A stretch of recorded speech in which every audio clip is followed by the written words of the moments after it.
안녕하세요. 저는 한국천문연구원 우주위험감시센터에서 근무하고 있는 김명진이라고 합니다.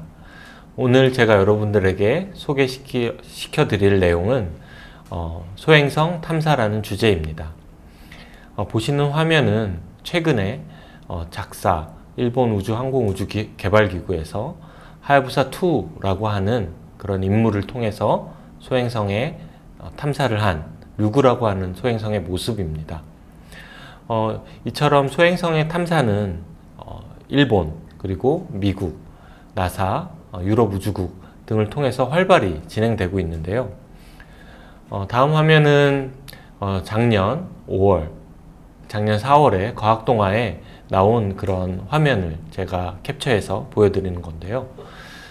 최근에 소행성에 우주 미션들을 많이 보내는 그런 계획들이 굉장히 많이 실현화되고 또한 진행 중인 것들도 있어서 바야흐로 지금이 소행성 탐사의 전성시대라는 표현을 쓸 정도로 굉장히 활발하게 진행되고 있습니다. 우측 상단에 보시는 그 오시리스 렉스라고 하는 나사의 미션인데요. 이 미션 같은 경우는 한 500m 정도 되는 소행성에 도착해서 촬영하고 샘플을 가져오는 그러한 임무고요. 두 번째, 그 아래에 있는 앞서 제가 설명드린 하야부사2 같은 경우는 한 1km 정도 되는 류그라는 소행성에 가서 또한 마찬가지로 샘플을 가져오고, 작사의 다음번 미션인 데스티니 플러스라고 하는 미션은 파이톤이라고 하는 소행성에 탐사를 계획을 하고 있습니다. 뿐만 아니라 나사의 그런 디스커버리 미션이 있는데요. 니어라던가 아니면 달 탐사, 그리고 화성의 패스파인더 같은 그러한 과거 미션들이 바로 디스커버리급 미션들이었습니다. 내년도에 발사를 예정으로 한 디스커버리 13번, 그리고 후년도에 발사를 예정으로 한 디스커버리 14번, 모두 다 소행성으로 가는 우주선에 임무를 부여를 했는데요. 이렇게 연속적으로 소행성에 2번 연속으로 디스커버리 미션이 가는 것은 최초의 사례일 정도로 최근 소행성의 탐사의 소행성 임무 탐사는 굉장히 활발하게 진행되고 있다고 말씀드릴 수 있습니다. 보시는 화면은 루시라고 하는 이름을 붙인 미션입니다. 우측 상단에 목성이 보이시죠? 그 목성과 궤도 공명을 이루는 라그랑지안 포인트에 있는 그 목성형 트로이안 소행성으로 가는 미션입니다. 바로 이러한 미션에 이름을 루시라고 하는 이름을 붙인 이유가 있는데요. 루시는 최초의 직립 보행을 한 인류의 화석의 명칭입니다. 그래서 왼쪽에 있는 그림이 처음에 발굴했던 그런 모습인데요. 이 모습 그대로 바로 루시 왼쪽 상단의 로고의 그 화석의 그러한 뼈의 모양이 그대로 형상화가 되어 있는 것을 볼 수가 있습니다. 이처럼 과거의 모습을 찾고 생명체의 기원을 찾고 태양계의 기원을 찾겠다라는 것이 바로 루시라는 소행성 탐사 임무의 목적이고요. 그리고 앞서 제가 설명드렸던 나사의 디스커버리 14번 내후년도에 발사 예정인 이 소행성의 이름은 사이키라고 하는 철질로 이루어진 소행성으로 보내는 또한 최초의 우주 탐사 임무입니다. 이렇게 우리 지구 근처에는, 그리고 화성과 목성 사이에는 수십만 개의 소행성이 존재를 하고 있습니다.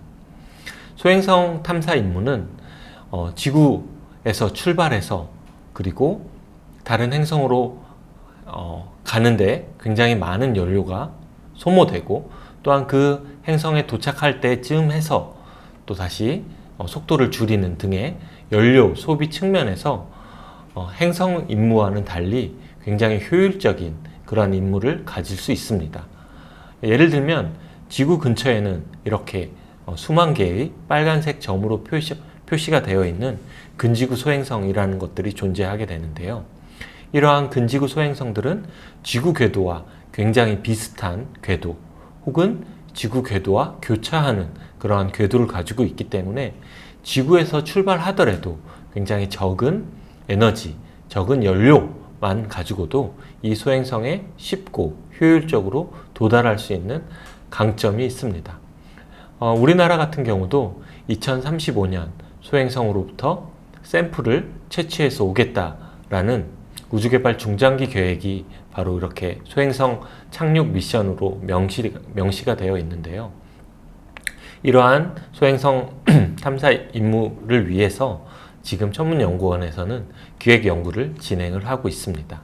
네, 오늘 제가 조금 더 자세히 소개시켜 드릴 소행성 임무는 바로 작사의 하야부사2라고 하는 류그라고 하는 소행성에 도착해서 사진을 촬영하고 거기로부터 샘플을 가지고 오는 그러한 임무를 설명해 드리겠습니다. 이 류그라고 하는 소행성은 이전 미션이었던 하야부사1이 S타입, 실리케이트, 석질 운석, 석질 소행성이었던 반면에 이 류그는 C타입 소행성으로 카보네이셔스, 탄소질 소행성입니다. 조금 더 생명체와 연관이 깊은 그러한 소행성인 거죠. 그리고 특별히 이 류그라고 하는 소행성의 자전축이 바로 7.625라는 소행성은 지난 2013년도에 저와 천문연구원 공동연구진에 의해서 자전주기가 밝혀졌습니다. 이러한 소행성의 우주 미션을 처음 보냈을 때 우리는 이 류그라고 하는 그 이름과 정말 잘 맞는 소행성이다 라는 사실을 알게 되었습니다. 류그는 사실 한자어로는 용궁, 일본의 그런 전래동화에서 명칭을 따온 그런 이름인데요. 처음에 소행성을 탐사선이 바로 직접 갈 때 소행성을 찾고 디텍션해서 가는 것이 아니라 주변 별들의 위치를 이용해서 상대적으로 궤도를 결정해서 소행성의 궤도로 접근하게 됩니다. 그러다가 소행성이 탐사선의 카메라, 내비게이션 카메라에 처음 들어왔을 때의 모습이 왼쪽 상단에 그런 희미하게 보이는 류그의 모습입니다.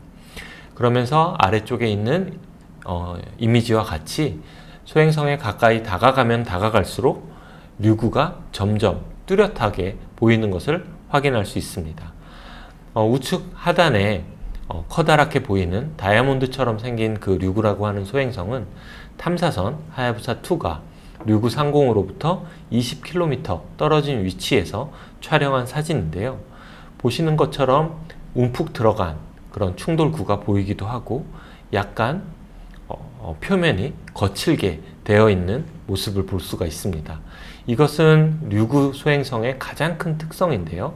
잠시 뒤에 조금 더 자세하게 설명드리도록 하겠습니다.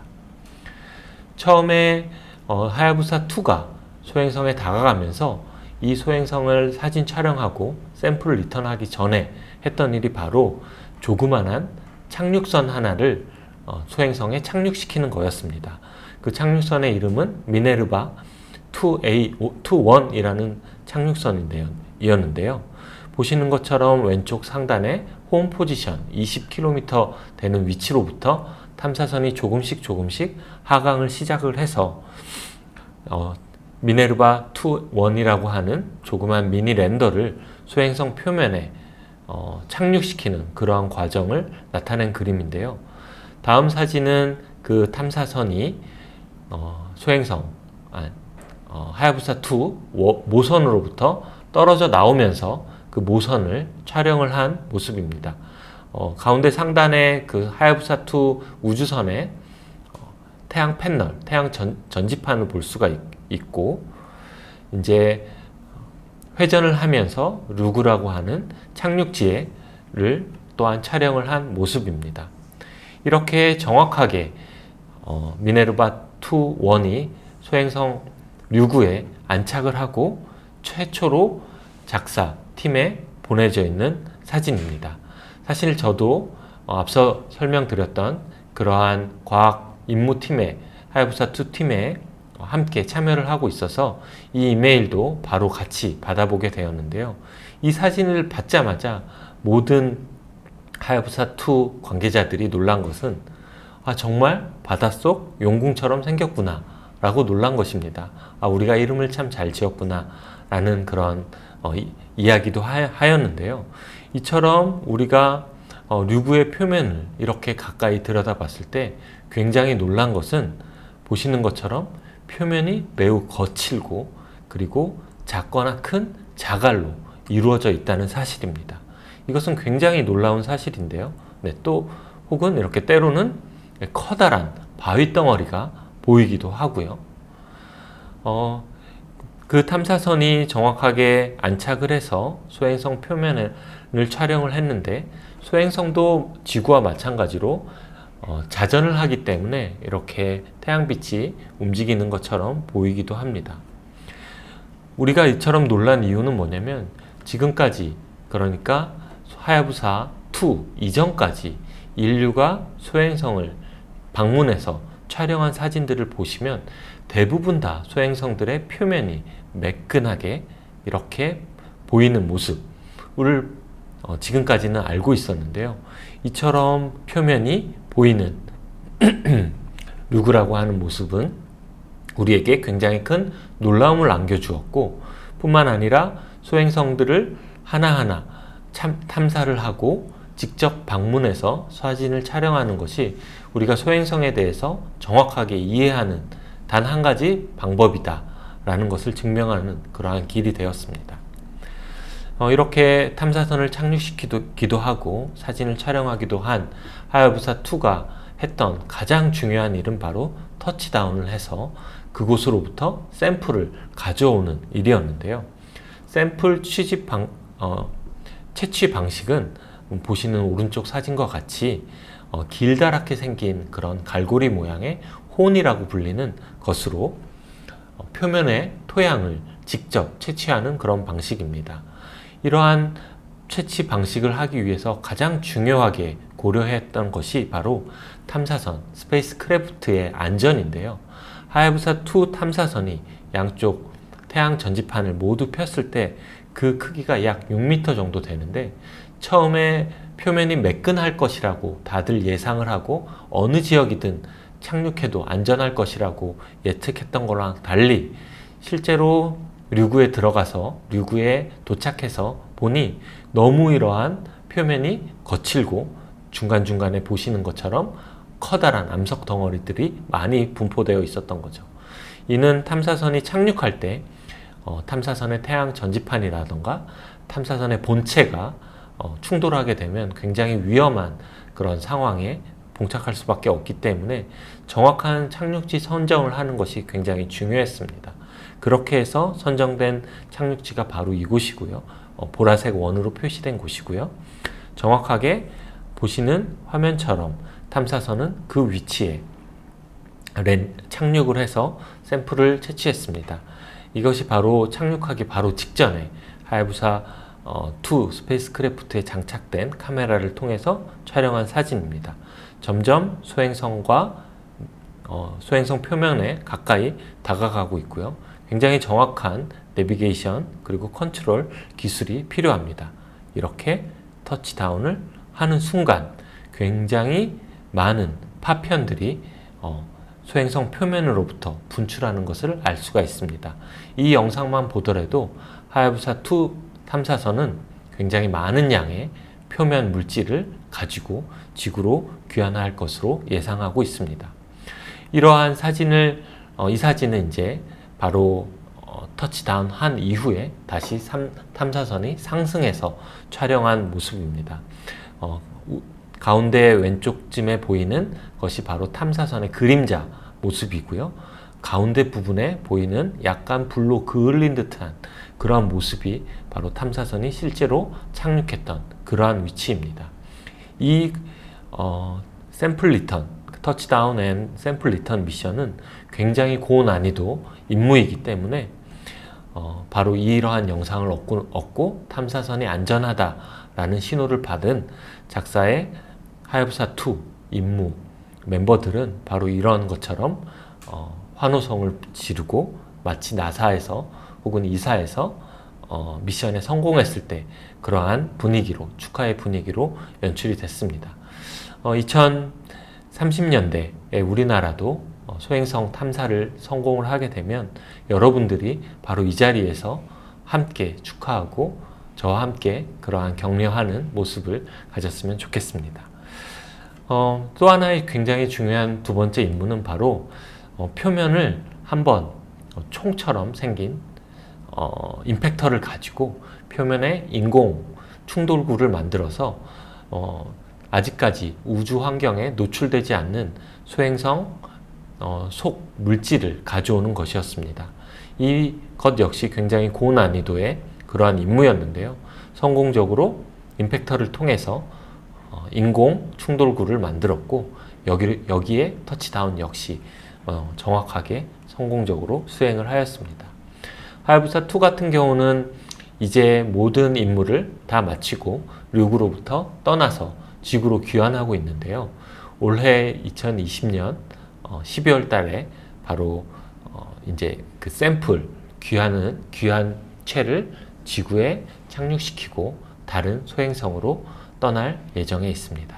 네, 이상 오늘 강의를 마치도록 하겠습니다. 감사합니다.